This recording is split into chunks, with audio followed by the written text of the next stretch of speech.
이사야 15장은 모압에 대한 예언입니다. 첫 구절을 보면 모압에 관한 경고라고 되어 있습니다. 하룻밤에 모압 알이 망하여 황폐할 것이며 하룻밤에 모압 기르가 망하여 황폐할 것이라고 선포합니다.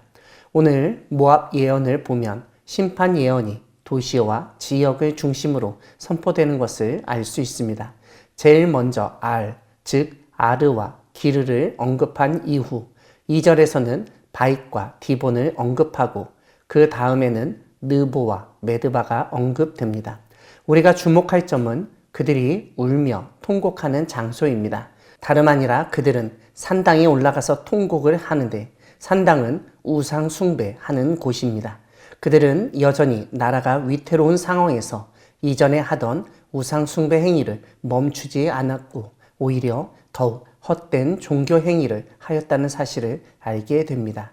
이와 함께 2절 뒷부분과 3절을 보면 그들이 통곡하며 행했던 일들도 구체적으로 알려줍니다. 각각 머리카락을 밀고 수염을 깎았으며 거리에서는 굵은 배로 몸을 동였고 지붕과 넓은 곳에서는 각기 애통하여 심히 울었다는 것입니다. 이것은 모압의 큰 도시가 망하였다는 슬픔, 나라가 죽음의 위기를 겪는다는 것을 슬퍼하며 애통하는 모습이라고 할 수 있습니다. 그만큼 모압의 아르와 기르의 멸망이 큰 충격이고 나라 전체가 죽는 경험으로 여길 수 있었던 것입니다. 4절을 보면 이와 함께 또 다른 지역들이 언급됩니다. 헤스본과 엘르알레는 부르짖으며 그들의 소리는 야하스까지 들린다고 알려줍니다. 이렇게 모압 지역에서 부르짖는 동안에 예언자를 통한 하나님의 감정이 5절에 나타납니다. 하나님은 이사야 예언자를 통하여 내 마음이 모압을 위하여 부르짖는도다 라고 말씀하십니다. 하나님은 모압에게 임한 하나님의 심판 가운데서 모압의 곤경과 애통함을 보시고 모압 사람들과 마찬가지로 부르짖으신다고 알려주십니다.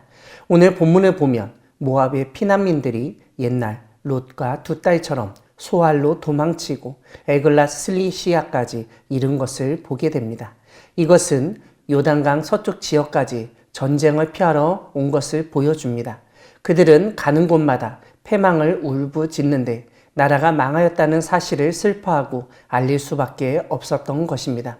이런 가운데 모압의 어떤 사람들은 얻은 재물과 쌓았던 것을 가지고 버드나무 시내를 건널 것이라고 알려줍니다.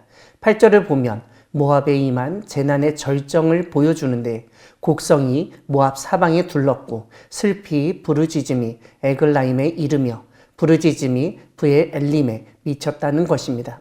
이와 함께 오늘 마지막 9절을 보면 디몬 물에는 피가 가득하다고 알려줍니다. 그런데 그 뒤에 더욱 끔찍한 일이 언급됩니다. 다름 아니라 그럴지라도 내가 디몬의 재앙을 더 내릴 것이고 모압의 도피한 자와 그 땅에 남은 자에게 사자를 보낼 것이라고 하나님이 선포하시기 때문입니다. 사랑하는 광야교회 성도 여러분, 하나님은 한 나라, 민족에 대한 심판을 정교하게 세밀하게 진행하시면서도 부르짖는 분이십니다. 우리가 만나는 사람 중에 우리 주변에 정말 하나님의 심판이 임하고 천벌을 받아야 한다고 여기는 사람이 있을 수 있습니다.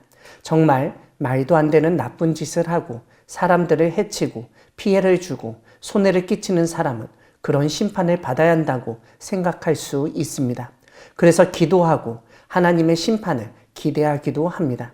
하지만 하나님은 그 사람을 즉각 심판하셔서 죽이시는 것보다 그가 회개하고 새 삶을 사는 것을 더욱 기뻐하시는 분이십니다. 심지어 그런 사람이 심판받아 고통 가운데 있을 때 그를 위해서 부르짖기까지 하시는 분이 하나님이십니다. 그런 하나님이시기 때문에 이 세상의 모든 사람, 죄인까지도 구원하시기 위해서 예수님을 보내시고 십자가에서 대신 죽게 하신 것입니다.